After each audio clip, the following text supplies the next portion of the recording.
Boa noite a todos, seu Mário. Sejam todos bem-vindos. Boa Mário noite a Francisco. todos, senhores e senhoras, confrades e confreiras. Que Jesus nos abençoe e nos proteja de conformidade com os nossos merecimentos. Estamos iniciando mais uma reunião de estudos, graças a Deus. De passa. De hoje já fico contando as dias, horas, para ver que chegue domingo novamente para a gente estar juntos, entre aspas. Mas é juntos mesmo, né? De coração, de alma, e de desejo e vontade de estudar, para evoluir, para colocar em prática, e assim sucessivamente. Como dissemos antes, e como é de praxe, na maioria das vezes pedimos a um companheiro, né, ou companheira, para que ele possa ler uma mensagem em breve, uma mensagem curta, principalmente de Emmanuel, né, Maria Luísa ou Emmanuel, e, respectivamente, a prece. Se caso não queira fazer a prece, então a gente convida uma outra pessoa para que o trabalho continue no escutar, escutar de divina paz, né? Alguém se prontifica? Posso ler a mensagem. Fique à Se alguém vontade, não viu? tiver, né? Se quiser alguém ler, eu tenho uma mensagem aqui. Fique à vontade, viu? Obrigada. Boa noite. Pode ler? Já? Com certeza. Pode? Boa noite novamente ao grupo. Vamos ler a mensagem do livro Fonte Viva, mensagem 180, título Natal. Glória a Deus nas alturas, paz na terra e boa vontade para com todos os homens. Isso está em Lucas, no capítulo 2, no versículo 14. Com a vinda de Jesus, a terra se renovaria. Glória a Deus no universo divino. Paz na terra, boa vontade para com os homens. Jesus trazia consigo a mensagem da verdadeira fraternidade. O algoz seria digno de piedade. O inimigo converter-se-ia em irmão transviado. O criminoso passaria a condição de doente. Espalhamos simpatia para com todos e convencemos a viver realmente com Jesus sob os esplendores de um novo dia. Emmanuel. Graças a Deus.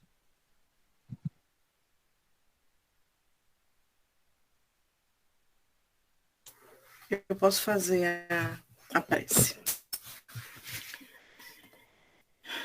Então, que já envolvidos nesse clima de paz e tranquilidade, que possamos por uns breves minutos, momentos, esquecer o mundo lá fora e emanar todas as nossas vibrações ao nosso Pai, pedindo a Ele força, coragem e resignação para enfrentar os momentos difíceis, as nossas lutas diárias e solicitar a presença do Mestre em nossa vida. Esse nosso mestre, esse nosso modelo, esse nosso guia. Que possamos, junto com o nosso mestre, de mão dadas, caminhar para esse Pai de bondade.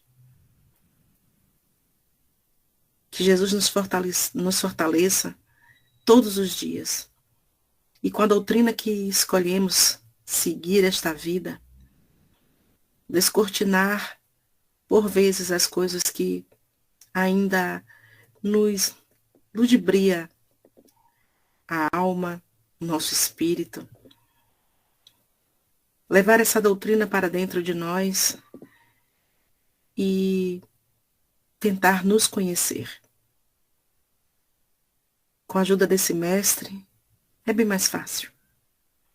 Agradeçamos ao Pai a oportunidade de termos Jesus nessa encarnação ao nosso lado, de ter nos mostrado o real valor do amor.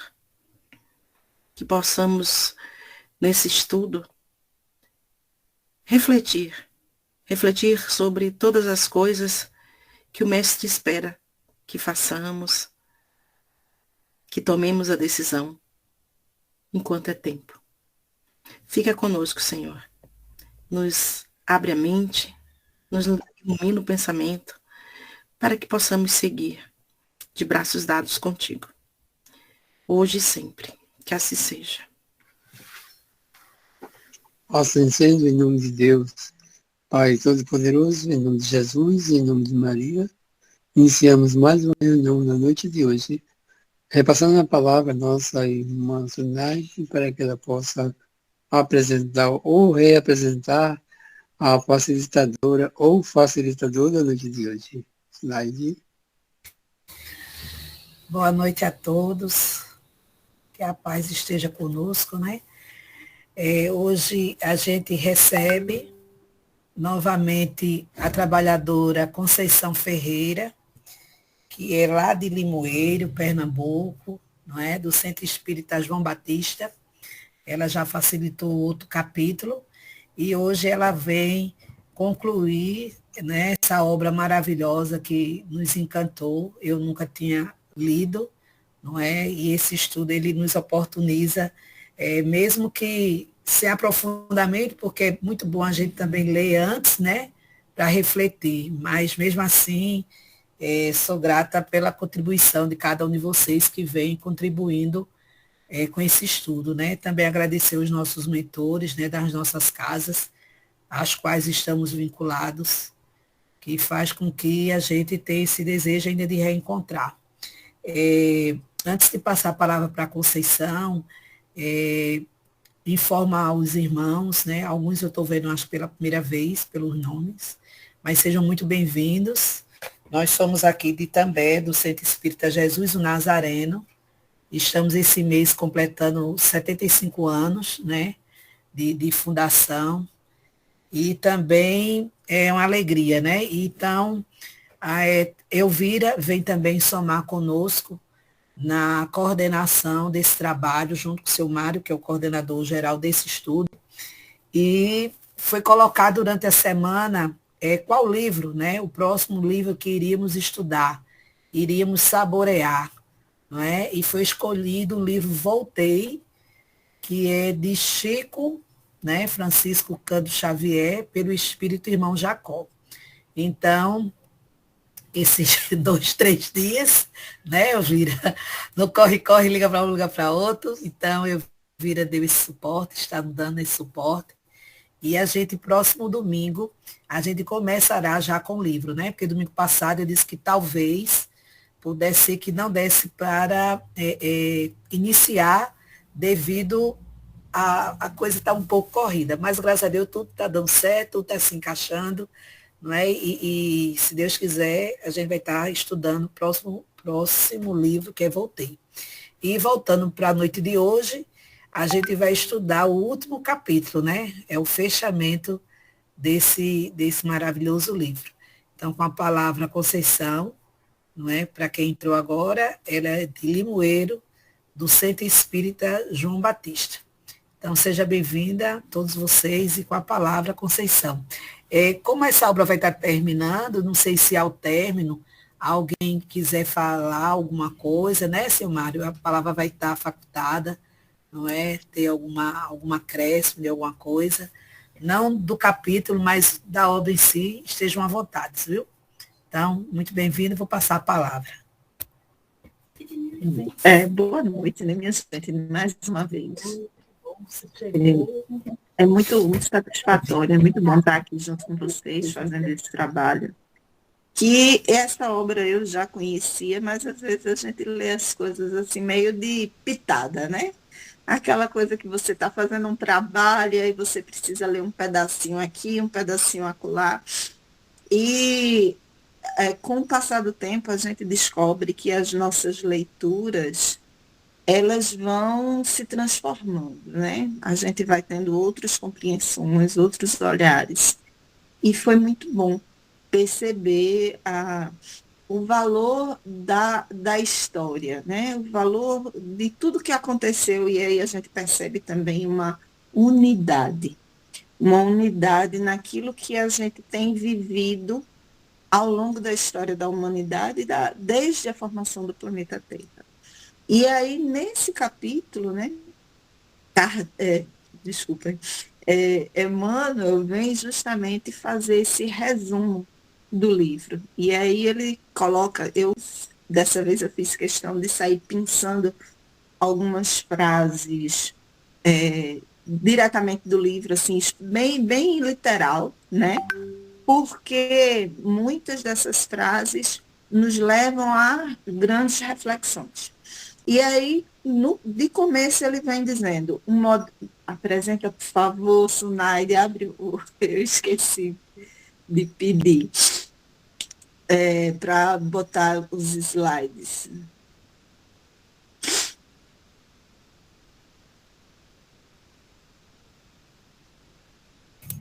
Eu estou estranhando aqui que está mostrando algo, eu acho que não é da minha tela. É de fato, parece. Eu vou sair desse outro aqui para ver. Tá. Bom, mas de qualquer forma, eu vou ler. Vou começar lendo, e enquanto tu abre o programa, né, os slides. Ele diz assim, a primeira frase é, o modesto escopo discurso da história faz entrever os laços eternos que ligam todas as Conceição, só um gerações. minutinho. Desculpa, eu acho que a Adriana que está presente. Agora já parou. Eu fui olhar quem estava apresentando, era a Adriana. Não, mas na verdade, essa frase, se eu ler essa frase, não vai fazer muito, não vai atrapalhar nada da apresentação, tá?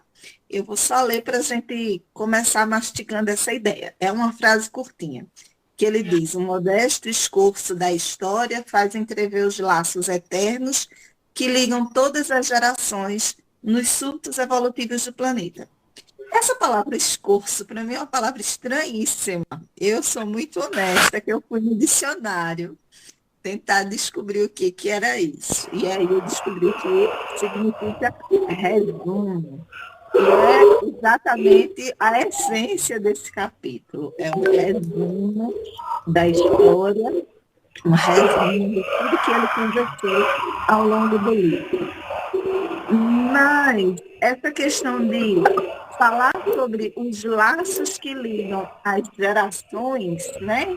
Porque quando a gente lê, vai estudar história na Adriana, fecha escola, teu microfone. quando a gente vai estudar história na escola, né? Aí a professora fala, a gente vai estudar agora história do Brasil, a gente vai estudar história da Idade Média, a gente vai estudar história da pré-história, né? Cada tempo, cada momento, tudo assim separadinho. Aí vem na Idade Moderna, aí tem assim, a história da Revolução Industrial, e aí na Revolução Industrial parece que só existia no mundo Inglaterra, Estados Unidos, Europa, né? É como se a gente não fizesse parte desse momento histórico, né? Toda vez que a gente estuda na escola é assim. E aí Emmanuel vem justamente dizer assim, ó, existe um elo de ligação, existe uma inter-relação entre todos esses eventos que acontecem no mundo ao longo do tempo, né? E a gente vai começando a compreender, essa obra ajuda muito a entender isso, que nós fazemos parte de um corpo, nós fazemos parte de um todo. Não adianta a gente ter essa ideia, às vezes, de separação, né? Emmanuel vai nos lembrar isso mais adiante. E eu achei isso muito bacana, muito interessante. Passa o próximo slide, por favor, que é o comecinho. Isso aí.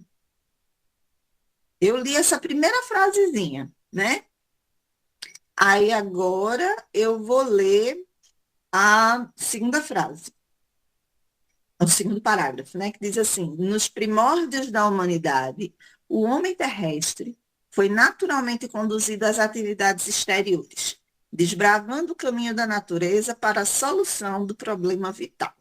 Aí, passa o próximo slide, que é uma figura que a gente vai entender isso assim, de maneira muito clara. Olha só, os primórdios da humanidade, o começo de tudo. O homem estava lutando, era contra a natureza. Ele estava tentando aprender a conviver, né? Que hoje, ainda hoje a gente luta nessa tentativa de aprendizado. Mas, como é que se diz? Tem essa questão de você não tinha ferramentas para plantar, para cultivar absolutamente nada. Os animais eram animais gigantes, então você tinha que aprender a conviver com aqueles animais, né? Tem a questão de as intempéries, todos os riscos que estavam relacionados à natureza e que o homem ainda não sabia conviver com essa natureza, né? Estava muito exposto.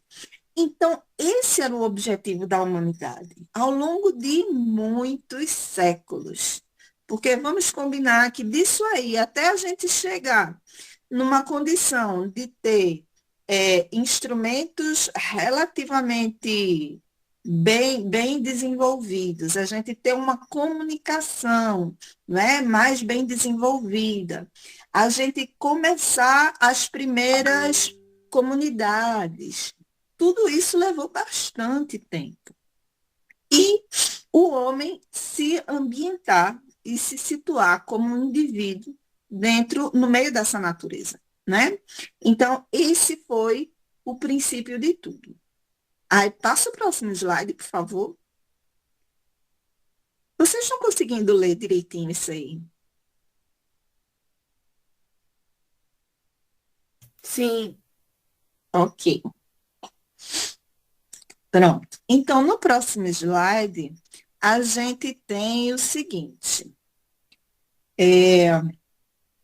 Mas houve um tempo em que a sua maioridade espiritual foi proclamada pela sabedoria da Grécia e pelas organizações romanas.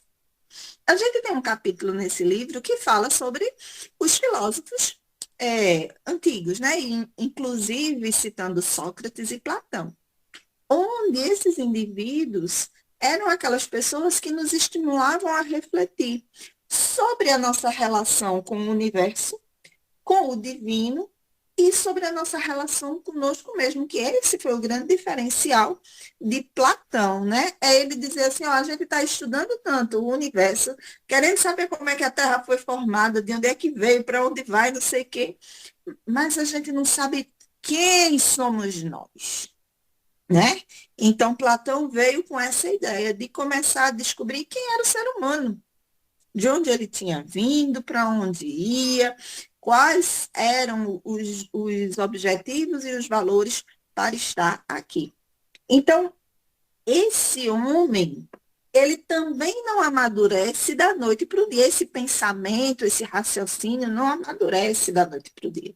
Por isso que Emmanuel nos coloca que é o início, o princípio dessa maioridade espiritual, que é essa reflexão a partir de quem nós somos, né? Esse olhar para dentro. E aí, após isso, a gente sabe que Jesus veio ao mundo bem depois de Sócrates e Platão. E aí, ele diz assim, nessa época, a vinda do Cristo ao planeta assinalaria o maior acontecimento para o mundo, uma vez que o Evangelho seria a eterna mensagem do céu, ligando a terra ao reino luminoso de Jesus, na hipótese da assimilação do homem espiritual com respeito aos ensinamentos divinos. Mas a pureza do cristianismo não conseguiu manter-se intacta. Tão logo regressaram ao plano invisível os auxiliares do Senhor, reencarnados no globo terrestre para a glorificação dos tempos apostólicos. Então, a gente tem, esse foi o momento, o auge, o momento áureo, a presença de Jesus aqui, que não só, porque os filósofos, né, eles trouxeram a ideia, eles trouxeram o princípio, Jesus, ele trouxe a vida prática, o ensinamento prático. Porque se a gente olhar direitinho, o que Sócrates, que foi o grande precursor do cristianismo, né, conforme Kardec diz, se a gente olhar o que ele coloca, as questões de reflexão sobre a existência do ser humano, né, sobre o que era moral, o que era certo, o que era errado, o que era você ser a pessoa. Tinha lá aquele questionamento, né, de quem é o homem mais sábio. E ele ficar procurando, investigando tudo isso. Então, e ele ia em cima dos comportamentos, ele fazia as investigações também em cima dos comportamentos. Mas era tudo muito dentro de uma teoria, muito, muito dentro do campo das ideias. Já Jesus, ele vem tendo isso como base, né? O que era moral, a gente já tinha informação, né? O fazer bem ao outro, tudo isso já fazia parte da nossa história. Mas Jesus diz assim, olha, eu estou ensinando vocês a amar o próximo como amar a Deus primeiro e amar o próximo como a si mesmo. E aí ele vai começar dando os exemplos. Ele socorre o empregado do centurião, né? Ele não condena a mulher adúltera, ele não faz nenhum comentário contrário à mulher morroísa. Ele vai para a casa de Lázaro, e aí fica lá com Maria conversando, dá valor às ideias, né, de Marta e Maria. Ele fica lá dando valor às ideias e trazendo informações, enriquecimento cultural para elas, que dentro daquela sociedade isso era um absurdo, né? Você permitir que uma mulher estivesse ali junto com os homens como se fosse uma igual. As crianças, que é outro ponto, né, de fragilidade da humanidade, que a gente, muitas vezes, ainda hoje, a gente tem dificuldade de respeitar. Mas ele coloca que o maior no reino dos céus seria aquele que se assemelhasse a uma criança. Então, a gente vai vendo, a partir dessas práticas, como Jesus vai nos conduzindo, vai nos orientando, e aí esse é o ponto áureo, né, o auge, de fato, dessa vivência do Evangelho. Os seus seguidores, eles continuam, mas os seus seguidores não têm essa mesma força, e a partir do momento em que os seus seguidores, aqueles que conviveram mais intimamente com ele, mais próximos, vão desencarnando, a humanidade, de um modo geral, vai abandonando esses conceitos. A ponto de que no ano 300, lá mais ou menos, a gente tem lá o Concílio de Nicéia, que alguém diz assim, pronto, Roma, né, o Império é cristão.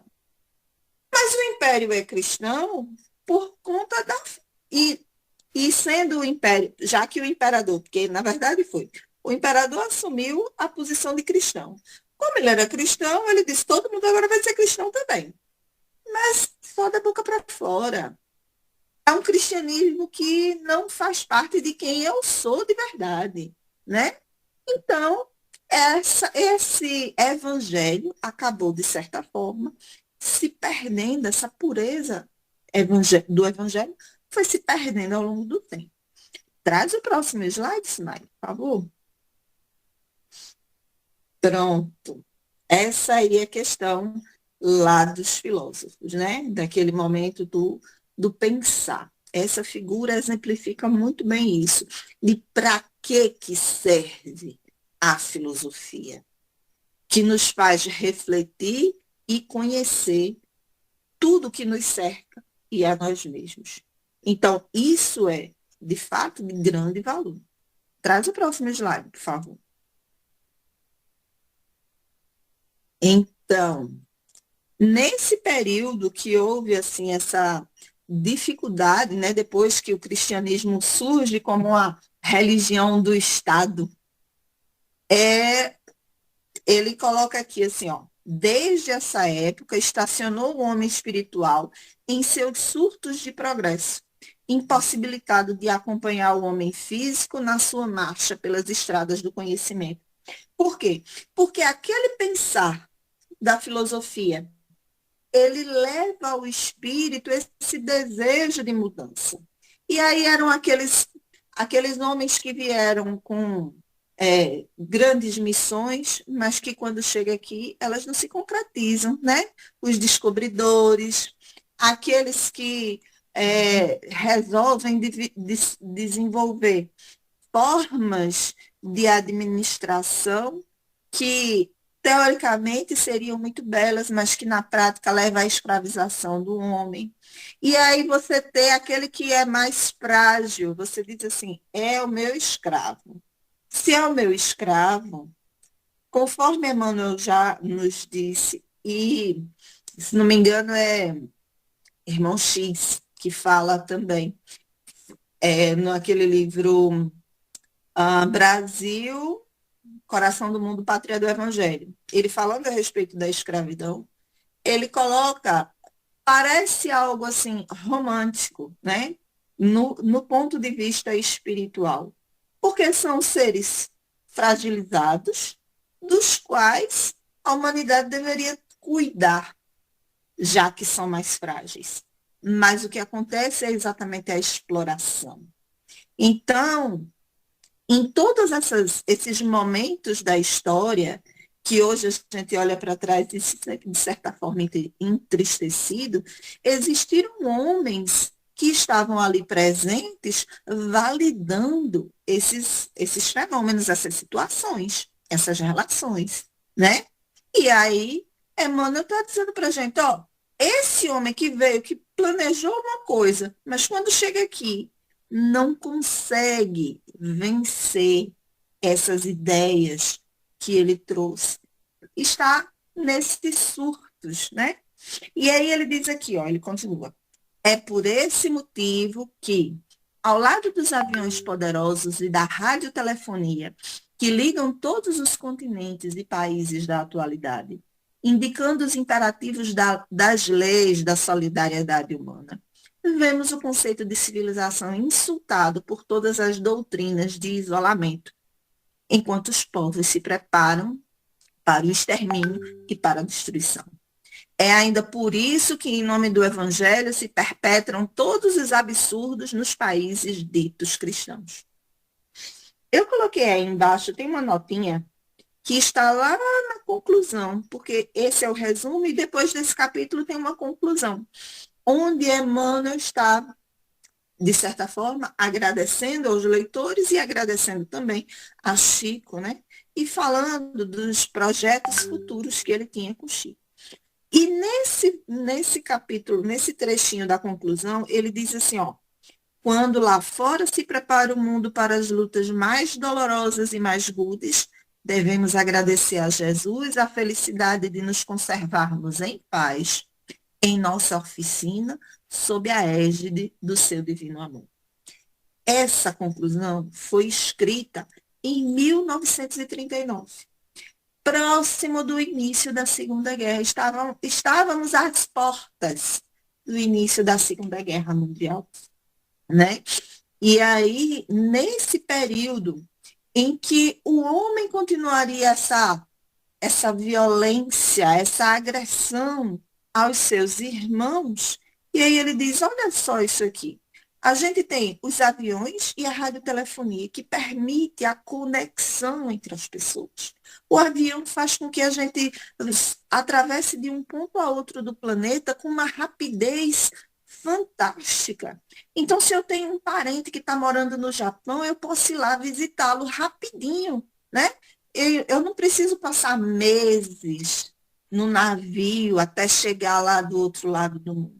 Conhecer aquela cultura, conhecer as formas de vida e me relacionar, crescer culturalmente, porque eu vou aprender com eles, e levar também os meus conhecimentos, a minha forma de relacionar com o mundo também para esses povos, enriquecê-los também. Então, a gente percebe que o objetivo da nossa evolução é nos permitir reconhecer o planeta como um corpo só, como uno, né? A gente hoje tem essa visão de separação, América do Norte, América do Sul, Ásia e África, e sai dividindo tudo, mas não é assim que Deus nos coloca no planeta. E Emmanuel, ele é muito feliz em nos alertar e nos lembrar disso. E aí ele nos mostra, né, como as sociedades, as civilizações vão de encontro a isso. E é óbvio que quando a gente vai de encontro à lei de Deus, porque a ligação, a intercomunicação está na lei. Se não estivesse na lei, ela não existiria desde todos os tempos, entre todos os animais, entre todos os seres. Então, é algo que a gente está contrariando a lei divina. E quando ele diz insultado por todas as doutrinas de isolamento. Aí eu fiquei olhando assim, eu fiquei pensando, ele escreveu isso na época da Segunda Guerra Mundial, né? Será que hoje a gente vive uma situação diferente? Hoje estamos em constante conflitos e a gente ouve falar sobre riscos de uma nova grande guerra. Além disso, a gente vê diversos países, a gente está ouvindo falar muito dos Estados Unidos, mas não é só os Estados Unidos que diz assim, aqui no meu país eu não quero nenhum estrangeiro, né? Eu quero um estrangeiro que venha passar um tempo, gaste seu dinheiro aqui, ou então eu quero um estrangeiro que venha fazer o serviço que eu não quero fazer, né? Mas que ele saiba o seu lugar de subalterno, o seu lugar de inferior. Isso a gente encontra em inúmeros países da Europa. Isso a gente encontra no Oriente Médio. Isso a gente encontra em muitos locais. E aí você pode dizer assim, não, é porque lá é uma população muito branca, né? Aí se for assim alguém da África, que é uma população mais negra, se for para lá eles vão estranhar pela cor. Não! Eu vi um vídeo de um americano que ele morou um tempo aqui no Brasil, e aí ele faz uns videozinhos assim na internet, contando um pouco das experiências dele. E aí ele disse assim, olha, algo que eu aprendi no Brasil e que eu não faço mais. Ele sai dizendo um monte de exemplos e dizendo assim, olha, nos Estados Unidos, uma pessoa como eu, branco, dos olhos claros, do cabelo loiro, se não é americano, é chamado de qualquer outra coisa, de latino, mas não é branco. E eu aprendi no Brasil que branco é a pessoa que tem a pele clara, né? Sim, de uma maneira óbvia. E a gente percebe que esse preconceito, ela não acontece só com pessoa de cor diferente. Ela acontece com pessoa de sexo diferente, ela acontece com pessoas de idades que a gente desmerece, ela acontece com pessoas que não têm instrução, como a minha instrução, né? Então, são várias as questões que a gente usa para justificar essa separação, essa ação contrária à lei de Deus. E Emmanuel está chamando a atenção da gente para isso. E aí ele continua ainda dizendo, é ainda por isso que em nome do Evangelho se perpetram todos os absurdos nos países ditos cristãos. E não são justamente essas pessoas que dizem, eu sou cristão, que estão fazendo exatamente isso. Não são essas pessoas que dizem, eu sou cristão e você é candomblessista, você não merece estar aqui. Eu sou cristão e você é espírita, então isso não é ser cristão. Eu sou cristão. Então a gente usa o Cristo como justificativa para todos esses crimes que a gente vem cometendo, no final das contas, né? Traz o próximo slide, Sinaide, por favor.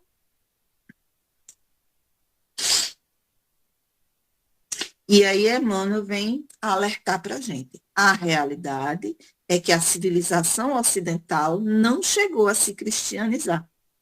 Quando eu estava vendo esse texto, eu lembrei de um filme que eu assisti, um filme belíssimo, que conta a história, faz muitos anos que eu vi esse filme na Netflix, e aí eu nem lembro mais direito o nome, alguma coisa de Betty. É assim, é a história de uma mulher que ela era polonesa na época da guerra, e aí ela, isso é uma história real, ela era, acho que, enfermeira e trabalhava no gueto, só que ela cristã, católica, né? E no gueto lá com os judeus, ela cuidava das crianças e das famílias e ela ficava assim muito preocupada com a situação daquelas pessoas. De saúde, porque ela não podia levar medicamentos, não podia fazer praticamente nada. Ela só ficava lá, tipo, assistindo à morte e ao sofrimento dos outros. E aquilo para ela era muito doloroso. E tinha uma família que era muito querida do coração dela e da família dela, que era judia, né? E aí ela, preocupada com as crianças dessa família, ela diz assim, fulano, o que que você acha de eu arrumar um padrinho para adotar o seu filho? Porque os adultos, eles não tinham como tirar dali de dentro. Mas as crianças, a criança, quando passasse pela imigração, ela ficava caladinha, não falava nada, podia seguir adiante, né? Porque os adultos era quem iam falar. Então, não ia mostrar uma língua diferente, não ia mostrar cultura nenhuma, ela ia ficar como se fosse assim, um bonequinho, de maneira que ela se escondesse nessas famílias cristãs. E aí muitos pais entregaram seus filhos ela criou uma rede onde ela fazia essa intermediação da adoção entre católicos, né, entre cristãos, católicos é modo de dizer, entre cristãos de um modo geral, e essas crianças judias. E salvaram muitas, muitas e muitas durante esse período.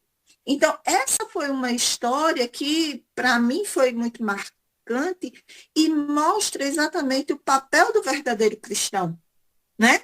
De transformação e de mudança naquele período que isso era perigosíssimo, já que ela corria risco também de ser presa e de morrer por causa dessas práticas.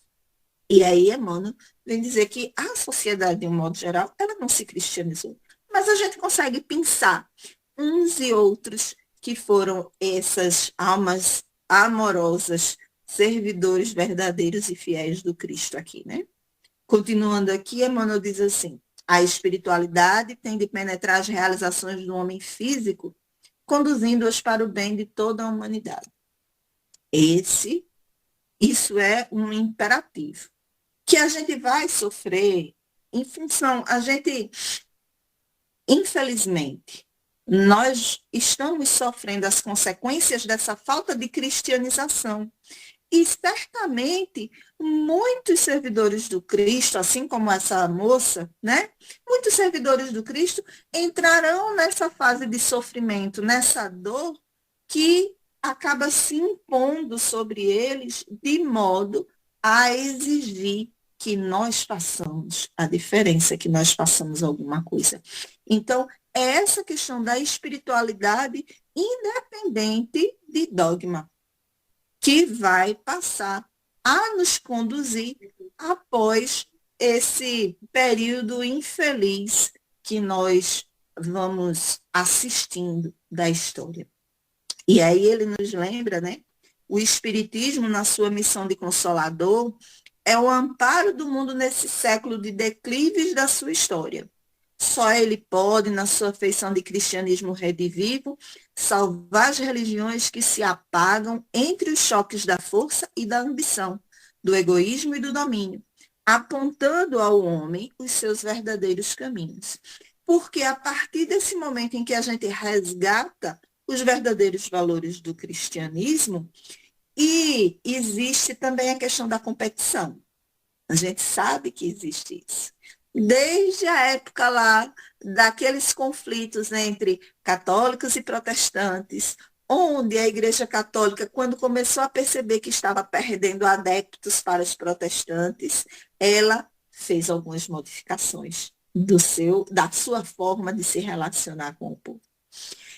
E depois a gente vai percebendo que, a partir das práticas espíritas, as diversas doutrinas também vêm fazendo essa transformação, ainda que paulatina, ainda que a gente saiba que existem entre esses que a gente vê por aí como divulgadores das suas religiões, a gente encontre ainda muito preconceito, a gente encontre ainda valores deturpados, mas que, de grosso modo, a doutrina espírita, o conhecimento espírita vai se miscuindo, vai se misturando ali com a nossa cultura geral, e as práticas, assim como Cristo lá atrás nos ensinou pela prática do bem, a doutrina espírita também ensina e nos conduz a partir da nossa vivência desse evangelho. E isso acaba, tem aquele ditadozinho que diz assim, né, que um exemplo arrasta multidões, que uma fala, uma orientação, ela cativa alguns, mas que um exemplo arrasta milhões. Então é mais ou menos isso. A doutrina espírita arrasta pela exemplificação, pelo testemunho. Traz o próximo slide, Sunai, por favor. Pronto. Ditadores, exércitos, hegemonias econômicas, massas versáteis e inconscientes, guerras inglórias, organizações seculares, passarão com a vertigem de um pesadelo. A gente vive essas experiências. A gente teve, por exemplo, lá na época da Segunda Guerra, a gente teve o nazismo, que era uma forma de dominação, né, da sociedade.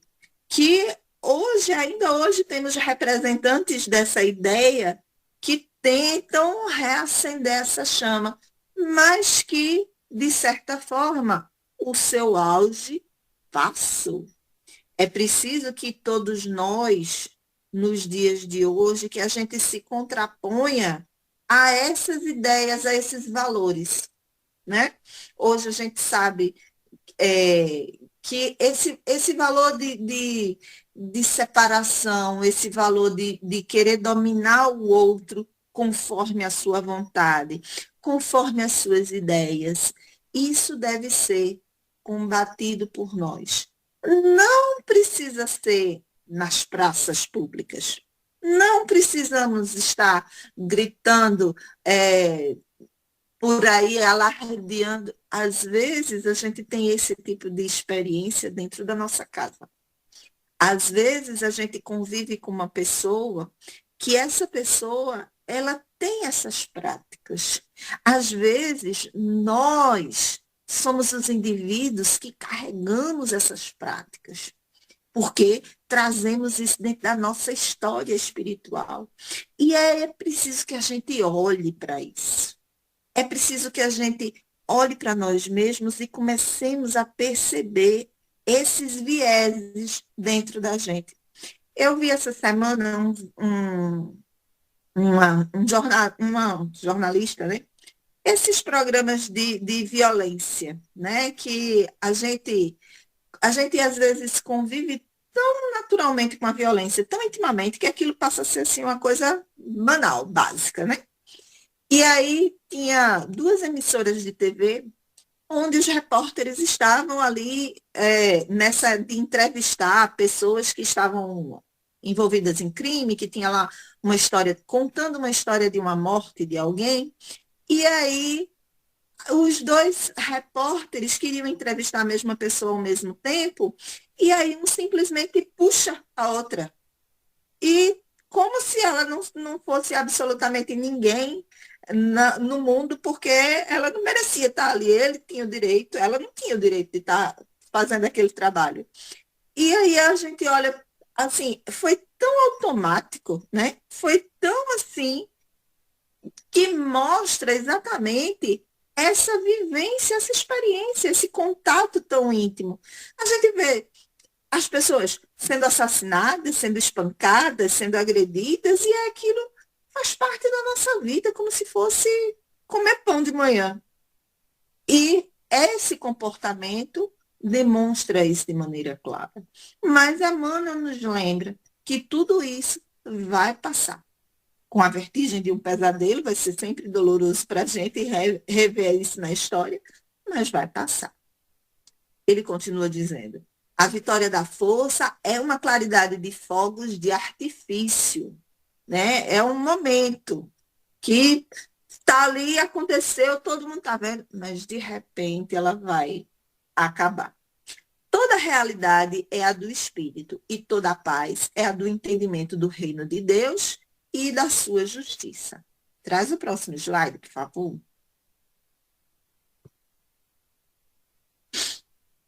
Todavia, deixa eu ver se eu fui para o slide certo, não aqui. O século que passa efetuará a divisão das ovelhas do imenso rebanho.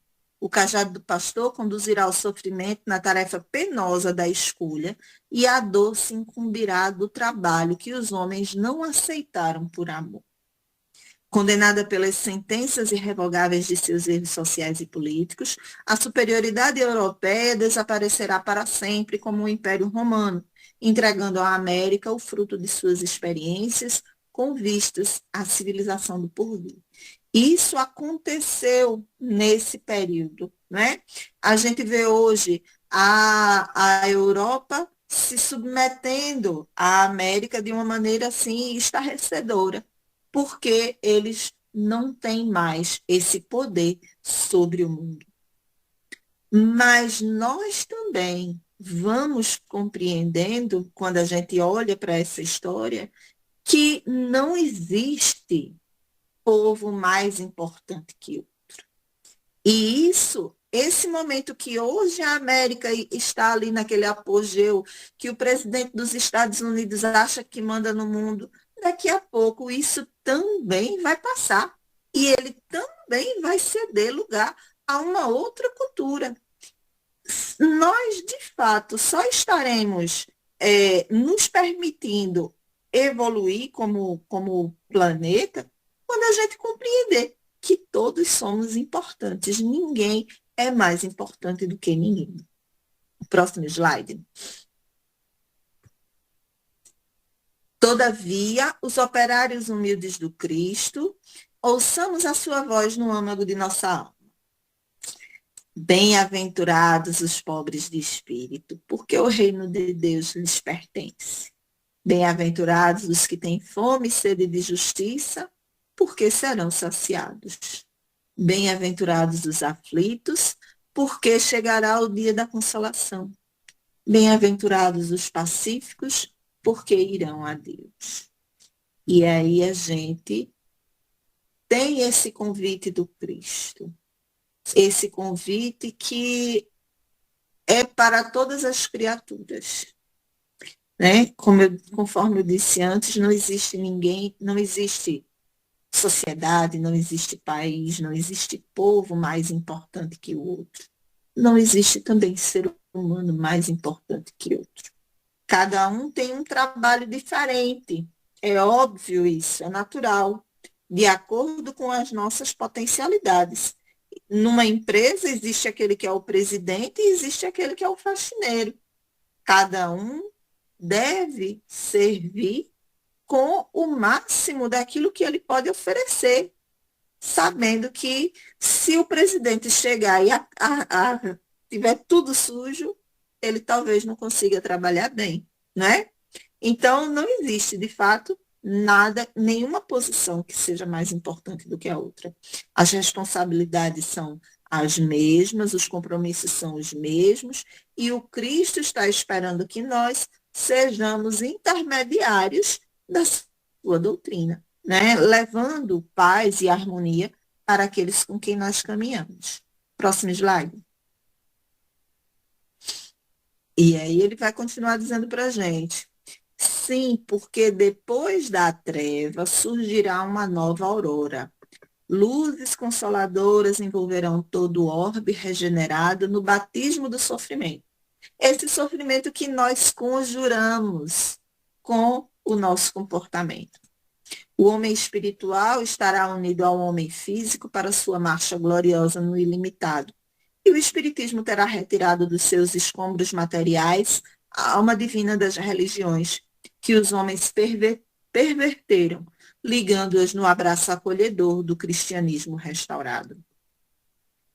Trabalhemos por Jesus, ainda que a nossa oficina esteja localizada no deserto das consciências. Nós não somos aqueles trabalhadores que estamos a lutar por posição de destaque.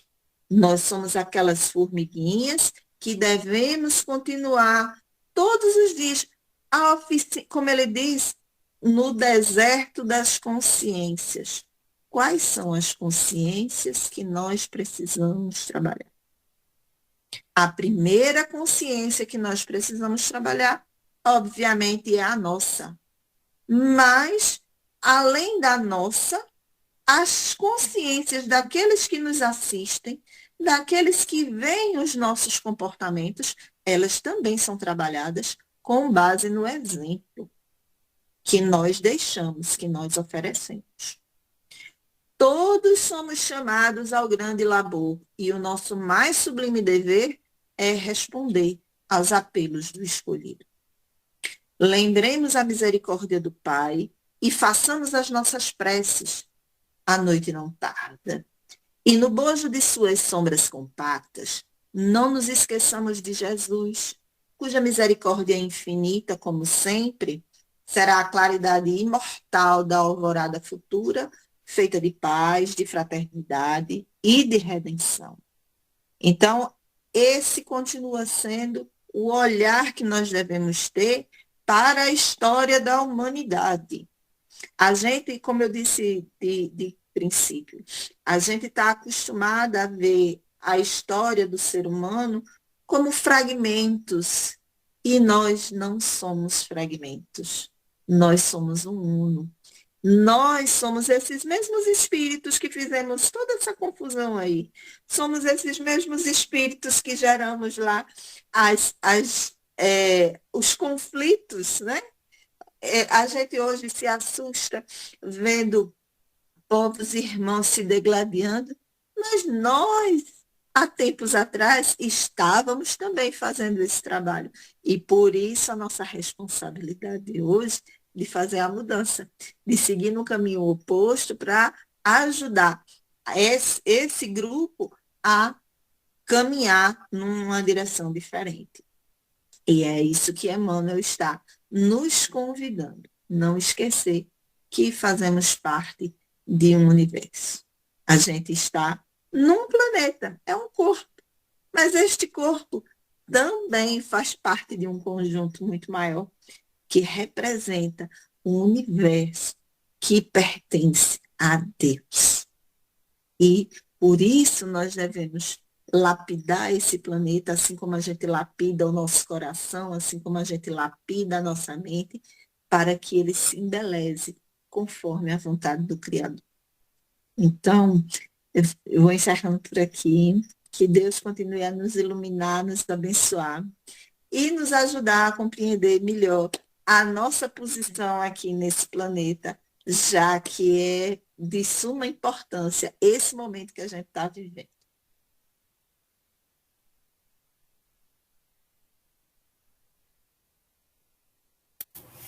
Que maravilha, né?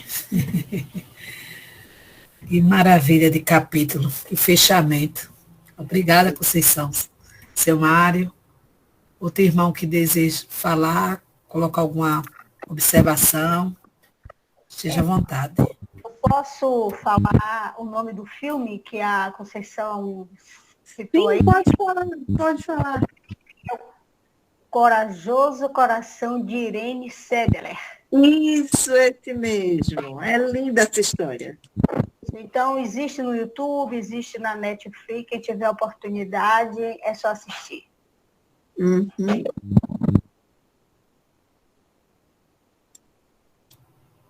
Seu Mário, algum outro irmão quer falar alguma coisa?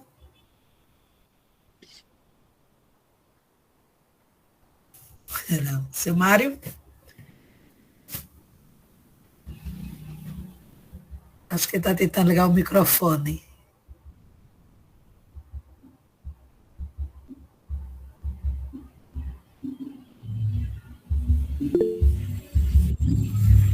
Pode falar, Fernando. Esteja à vontade.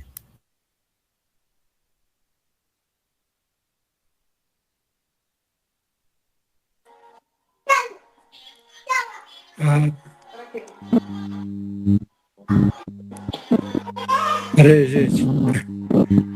Peraí que eu estou sintonizando aqui. Só um minutinho, seu Mário, que Fernando vai falar também antes, viu? Rapidinho, muito boa noite. Boa noite, A seja exposição bem-vindo. foi maravilhosa, parabéns. E eu estou muito motivado por estar nesse grupo, acompanhando. E você falou das bem-aventuranças, que é importantíssimo nesse nosso estudo diário, né? E as bem-aventuranças são maravilhosas. A gente passa pelo Evangelho segundo o Espiritismo, capítulo 4, 5 e por aí, e temos que compreender. Mas a gente entende que a bem-aventurança soam para nós como promessas, né? De felicidade futura, mas como um programa de ação, não como só uma felicidade futura, mas como uma programação de ação para a nossa vida presente e que será uma elevação espiritual, dentro do nosso melhor possível, um pouquinho de cada vez, né? O importante é não parar, ousar.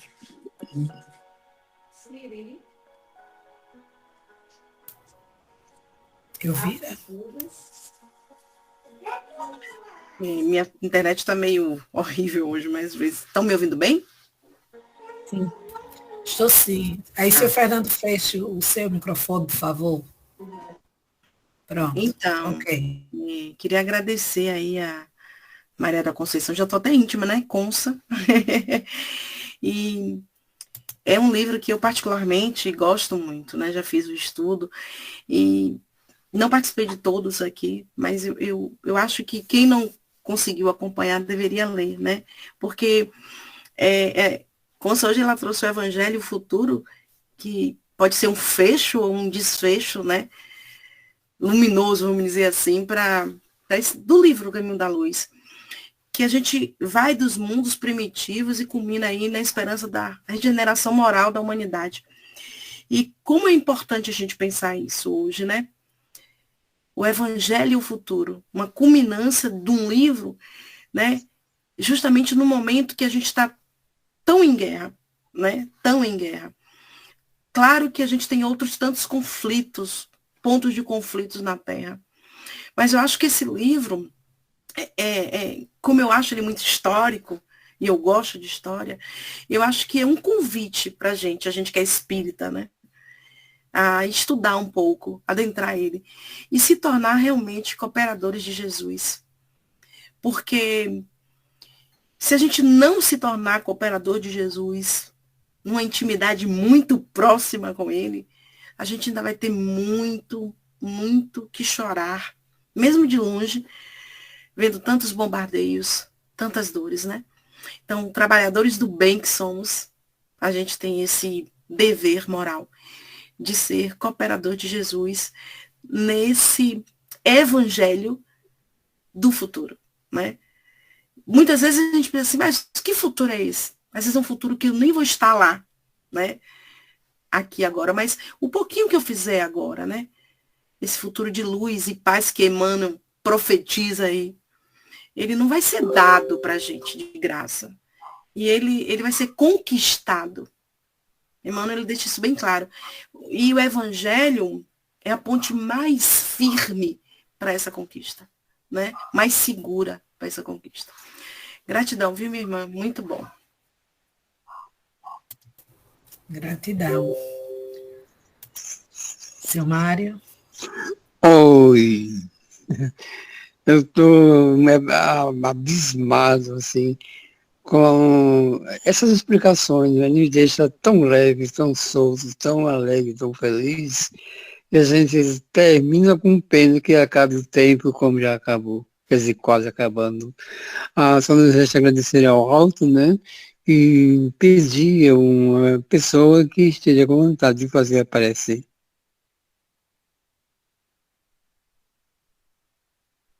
Alguém se prontifica?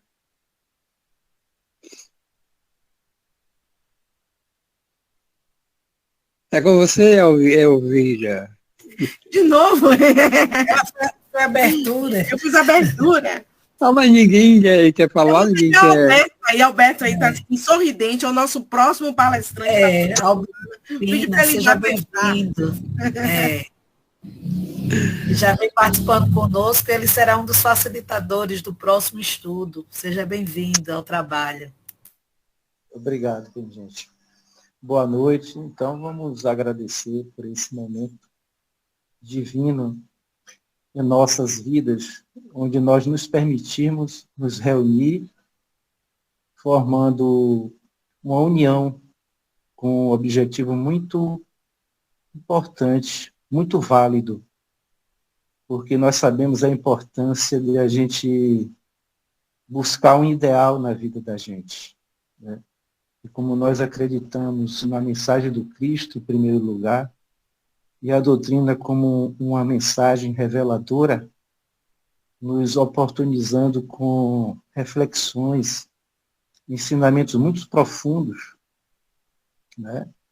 Então a gente só tem que agradecer, pedindo ao nosso Mestre Jesus, a espiritualidade amiga, a nossa família espiritual que continue nos inspirando, encontrando em nós brechas no coração, na alma, onde penetra essa luz, renovando sempre e sempre, em busca do ideal maior, que é, além de viver, é fazer da vida um momento agradável e feliz para todos aqueles que compartilham conosco. Esse momento é um momento de felicidade, porque buscamos com a alma e com o coração entendimento. Muito obrigado, Jesus. Ilumina toda essa equipe e que todos sejam agraciados e abençoados pela tua luz, pelo teu amor. Que assim seja. Muito obrigado. Que assim seja. Que assim seja. Em nome de Deus, Pai Todo-Poderoso, em nome de Jesus e em nome de Maria, consideramos finalizados os trabalhos dessa noite, desejando a todos muita paz, muito estudo e muito trabalho espiritual. Sucesso para todos.